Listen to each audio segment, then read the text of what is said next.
Boom! We are live, ladies and gentlemen, boys and girls. Welcome to the Nolan Hawkeye Anthony YouTube channel. And I thank all of you for being here wherever you may be.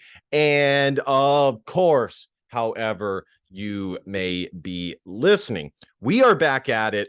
Week 8, week 9. I can't even remember what week we're in, but regardless, we are in the battle for the axe. Iowa versus Minnesota. This is, of course, the game preview for that game. And like normal, I will be reviewing my thoughts on the Iowa Hawkeyes to date, especially with their last victory over the Wisconsin Badgers. Wisconsin, that is, of course, 2 in a row. We'll be looking at team stats, the ESPN game preview, and the line heading into this game, of course, with the prediction at the end.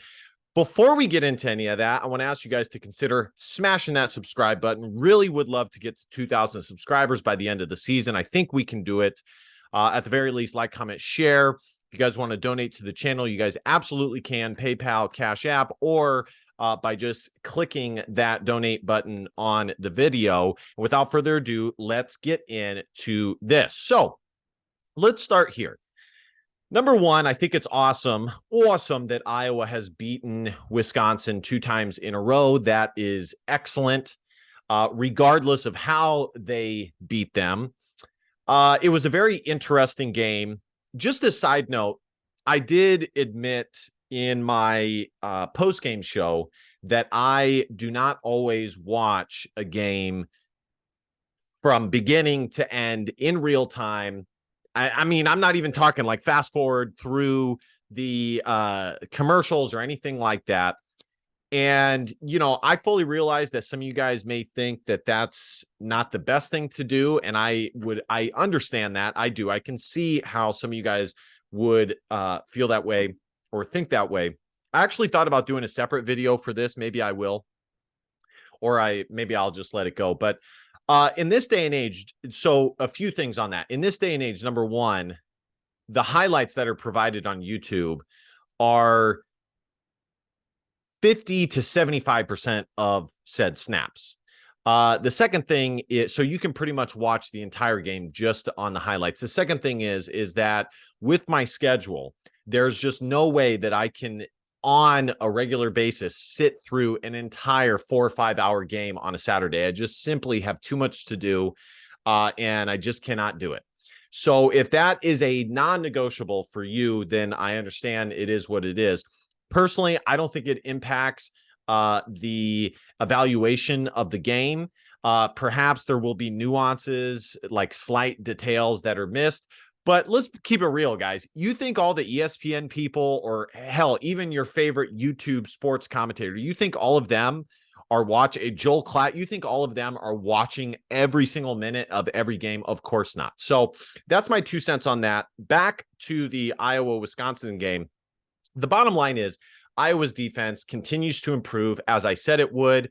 I knew that they had a few kinks to work out. The pass rush, finding a way to get to the quarterback with their new, it wasn't necessarily a new front line of defensive linemen, but it was a new set of guys that would be taking on a dominant role, a first team type role. You know, Deontay Craig, Joe Evans, Aaron Graves, Y.A. Black, or AKA Yaya Black.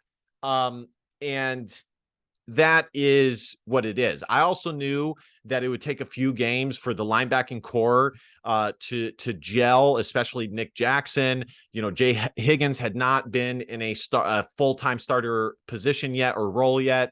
And then the biggest thing on this defense was, of course, the DBs, the backside group, really just improving and developing. And, you know, I knew that they had a ton of talent back there. They just needed time with Phil Parker to get things worked out, which is, of course, what they've done. Sebastian Castro is playing the best football he's ever played. Cooper DeJean, aka Cooper DeJean, is playing lights out football. You know, Quinn Schulte is playing great, aka Quinn Schulte. You know, Jamari Harris is getting back into the swing of things.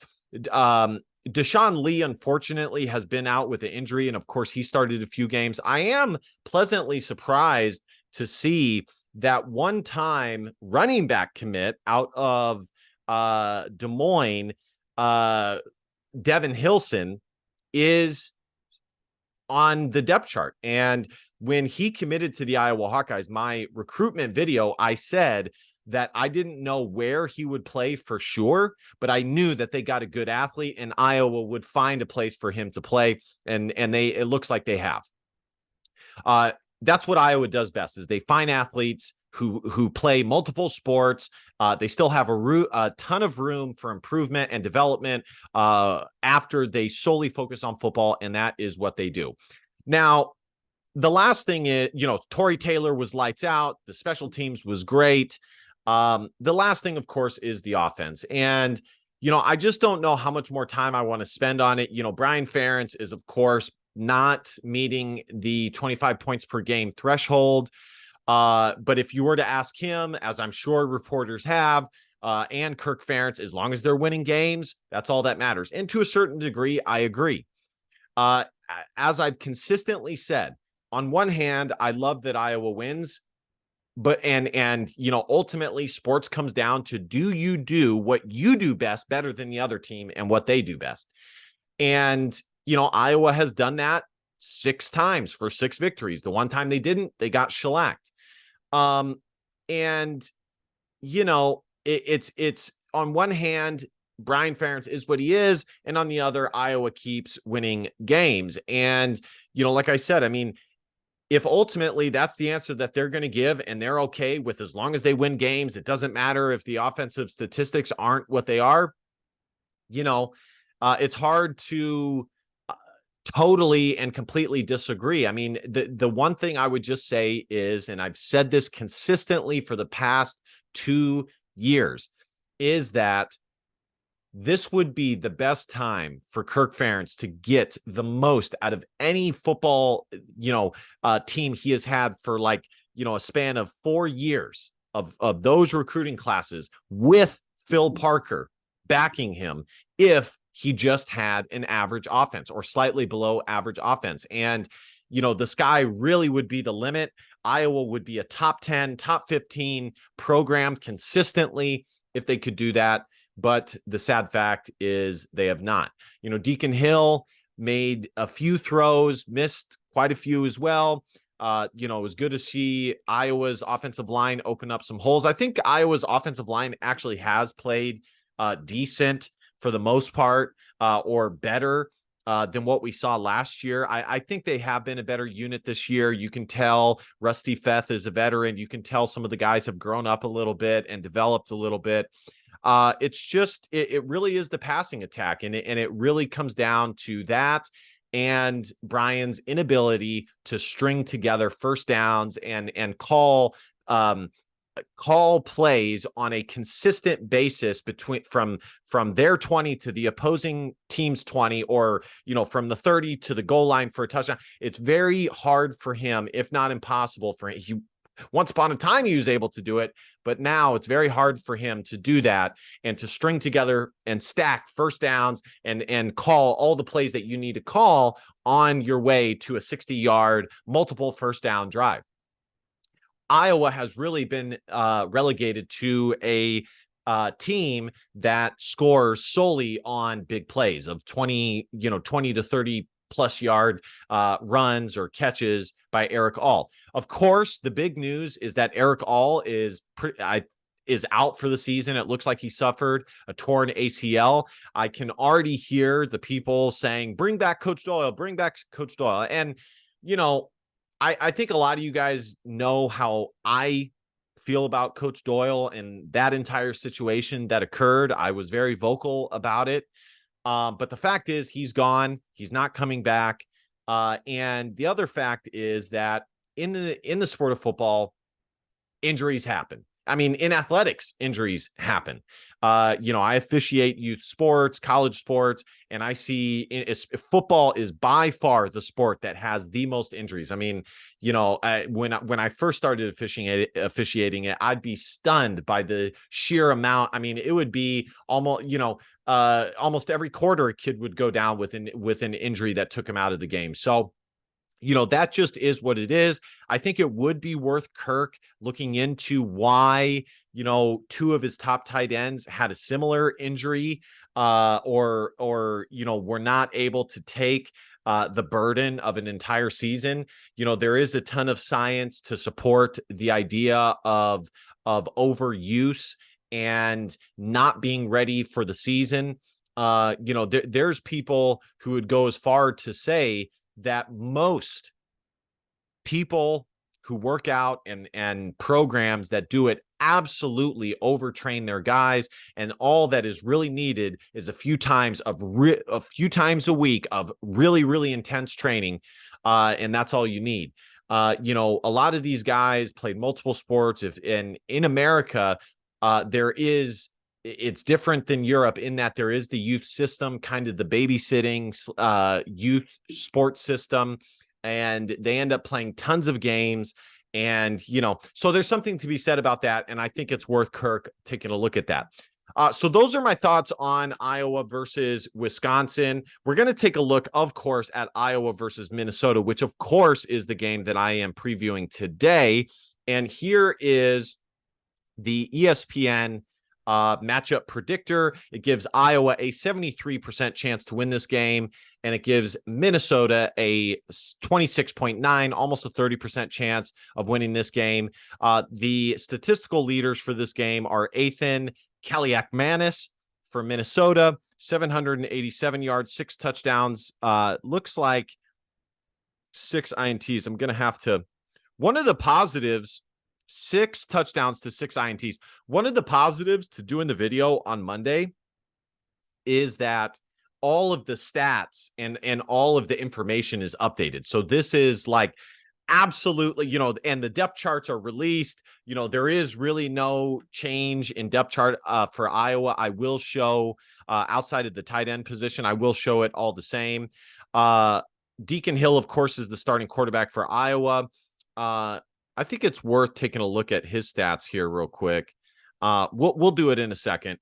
Rushing yards, Darius Taylor, who Iowa offered. He hails from the same high school as Cohen Entringer, the DB out of Michigan. They attended Walled Lake. I think Darius Taylor was a year younger than Cohen Entringer. LaShawn Williams is the leading rusher for Iowa, 75 carries, 459 yards, 1 tub. Receiving yards, Daniel Jackson, who Iowa was also in on, 22 receptions for 286 yards, 5 TDs. And of course, it was Eric All for Iowa, who almost had 300 yards, 3 tubs, and 21 receptions. But of course, he is out for the season. Man, guys, that really is a bummer. At any other position, it's a huge loss. Okay. I'm not going to say it's not. It is absolutely unequivocally a huge loss. I mean, Iowa has lost 2 first-round talents, or not first round, but NFL talents, NFL caliber talents in the span of a couple weeks. And it definitely sucks. And Iowa will miss him. Now, conversely, Iowa is tight end U and has a lot of depth there. Steven Stylianos, has played at the Division I level. He's shown some good things. Addison Ostrenga, I don't think will be available for this game. He'd probably be tight end 1. And I guess the one positive that you can take away from this is that the younger Iowa tight ends are going to be given some reps, some valuable reps for next year that they otherwise would not have received. Deacon Hill, 70, he is 27 of 70, 311 yards for a completion percentage of 38.6. And Cade McNamara was not much better, 46 of 90 for 50% completion percent at 51%. Let's see here. And Deacon Hill has 2 touchdowns to 2 INTs, and his rating is 79.6. So again, guys, definitely a massive, massive loss. There's not really much to say about it. More than that, I do think, as I said, that if there's one position Iowa can maybe buffer the impact of the injury, it'd be tight end. But it was really hard to say that when Luke Lachey went out, aka Luke Lackey. It's even harder to say that with both of them out. I think Iowa's offense, the one more positive that I can see from this is that Iowa will be forced to get the ball to their wide receivers due to their 2 top targets being out with injury. And I'm not saying that that's going to happen, but I can definitely see a scenario that happens where they must get the ball to their wide receivers due to the situation at tight end. Now, I think they'll still rely on the tight ends heavily, as we saw. Even when Eric All went out, they still went to the tight ends a lot. So, only time will tell. Caleb Johnson, 260 yards, 3.8 yards per carry, 2 tubs. I was not expecting LaShawn Williams to have a better rushing season. And now, of course, there's still plenty of games left. I don't think Iowa will have 1,000-yard rusher this year. Maybe LaShawn Williams gets there.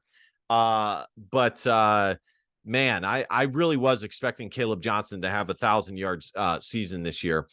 Let's see. Receiving, the top 2 guys are out. Nico Reganey has 83 yards, 10 receptions. Seth Anderson, 5 for 79. Deontay Vine, 7 for 63. Steven Stilianos, 5 for 54. So those are the stats there. Let's look at the team stats real quick. Total yards, 313.3 to 247.4. Yards passing, 132 to 116. Man, the Big Ten West does not have good offenses, guys. Yards rushing, 180.5 to 130.9. Yards allowed, 373.2 to 325.6. Looks like Minnesota has a decent defense. Pass yards allowed, which we'll see in the team stats. Pass yards allowed, 235 to 198. Rush yards allowed, 137 to 127. Here are the last 5 games for each team. Iowa beat Wisconsin 15-6, Purdue 2014, Michigan State 26-16. They lost to Penn State 31-0. And of course, they beat down Western Michigan 41-10. Minnesota got shellacked by Michigan 52-10. They beat Louisiana, lost to Northwestern, lost to UNC, and beat Eastern Michigan. As I've been saying for Minnesota all year long, is that their season would go as the development of Ethan Kaliak-Manis went, the quarterback. And he's definitely had a lot of bumps in the road. If they could find they definitely miss some of the running backs that they've had the last couple of years, Mohammed Ibrahim, for example. But, really this year is going to finish how Ethan Kaliak-Manis finishes. So the betting line for this game, of course, will be in Iowa City, which is massively in favor of the Hawks. I would be a little concerned for this game if it was not at Kinnick Stadium, but the fact that it is in Kinnick Stadium, I'm feeling good. But even then, the sports bettors only have Iowa as a 3.5-point favorite.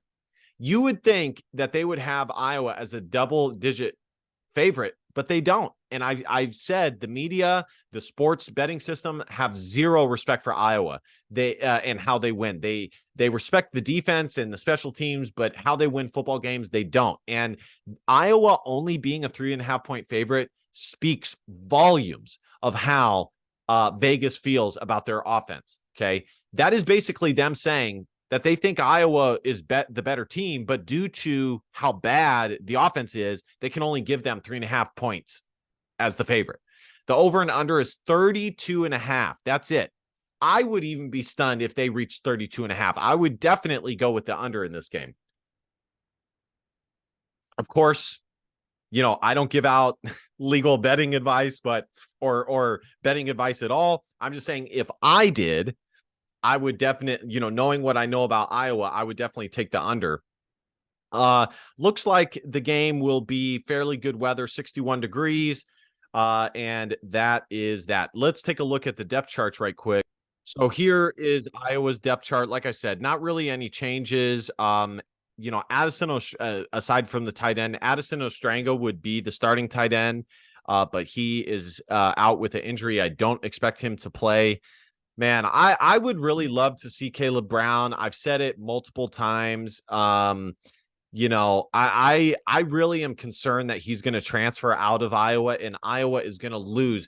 Like, I just don't see what the point is of putting all of this energy, time, money, and resources into getting a wide receiver like Caleb Brown and, NIL money and, all the stuff that come with being a football athlete and getting a commitment from a guy like him and not playing him. I don't get it. But I don't want to go too far down that rabbit hole. I've spoken on it a bunch already. Rusty Feth is a starter there. Connor Colby, which we already knew all that. As you guys can see, I don't think that this is updated. It still has Eric All, but of course, Steven Stilianos and Johnny Pascuzzi are the starters. There's the defense there. We'll go ahead and take a look at Minnesota really quick. Let me click this on the side. So, it's just I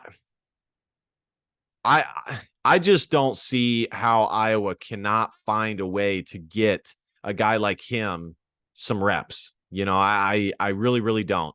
Either in the run game or the pass game. But of course, who am I? Who am I? So Brian Ferentz is who he is, of course. He's the coach, not me. So all right, guys, if you guys want to pause this to take a look at Minnesota's depth chart, you guys can. There is the offensive depth chart.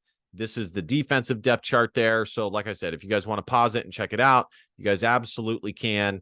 Offense, defense. Let's take a look at the team stats now. All right, guys, we have total defense here. And it's kind of surprising that Iowa is not higher than they are. I love how good my Air Force Falcons are. I do have a connection to Colorado Springs, a pretty big one in my family. I am an Air Force Falcon fan. I think I may even have a Falcons band. No, I don't. But I'm stunned that Iowa is not higher given how great, but of course they have a bend don't break defense. So they're not always top 20 in yards given up. The metric to look at for Iowa is points scored against them. They are 27th in total defense, giving up 325.3, as I said on the other page. Let's see where Minnesota is at. I don't see them on page 1. Of course, they're giving up 370. They're probably somewhere in the 50s if I had to guess. 63. I was close. They're giving up 373.2 as previously stated. 63rd. Let's look at total offense now. Both these teams are going to be way below. Iowa is going to be page 3. They're going to be last. I already guarantee it. I haven't seen it. This is the first time I'm seeing it updated. But they didn't necessarily improve what they had last week. Is Minnesota page 3? Are they page 3 as well? Is this going to be a game of page 3? Yes, they are. 119, 313.3 yards per game. And of course, Iowa, dead last, 130. As you guys can see right here, the Iowa Hawkeyes, 130. 247.4, and they're actually last by like a lot of yards. Okay. The next team is Eastern Michigan, 253. Okay. And this goes on average. So that's kind of a lot. And then the next is 273. Okay. Iowa is last by a decent amount. Okay. Man, that I say it every week, guys. It definitely is embarrassing, but but they keep winning. So how much can I really say about it? Scoring defense, Iowa is 10th in the country. Air Force, my Falcons are 9th. The Iowa Hawkeyes giving up 14.86 points per game. That is incredible. Phil Parker is a football genius, guys. He really is.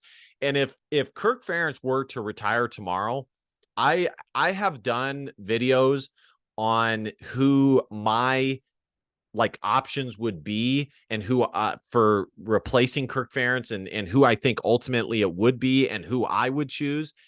I think Phil Parker would be the guy that I went with, honestly, because he would be able to keep the Iowa Hawkeyes much in the same image that they are. And who knows, maybe he'd be a little bit more open-minded offensively. It is possible that Phil Parker is also a huge proponent as to why Iowa plays that the way that it plays, honestly. You know, we just don't know. We don't know the behind the scenes stuff. Minnesota 74th, giving up 26.67 points per game. That, of course, is why they are 3-3 and Iowa is 6-1. That is the major difference there. We'll look at scoring offense now. Both these teams will definitely be page 2 at the very least. Let's see. Iowa State, 98th. Did not see Minnesota, page 2.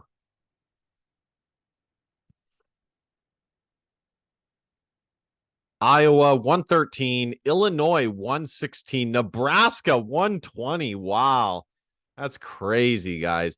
Indiana, 123. Wow. Oh, I don't see Minnesota on this. They must be page 2. I must have missed them. Maybe they're page 1, guys. Where are they? Wisconsin, 78th.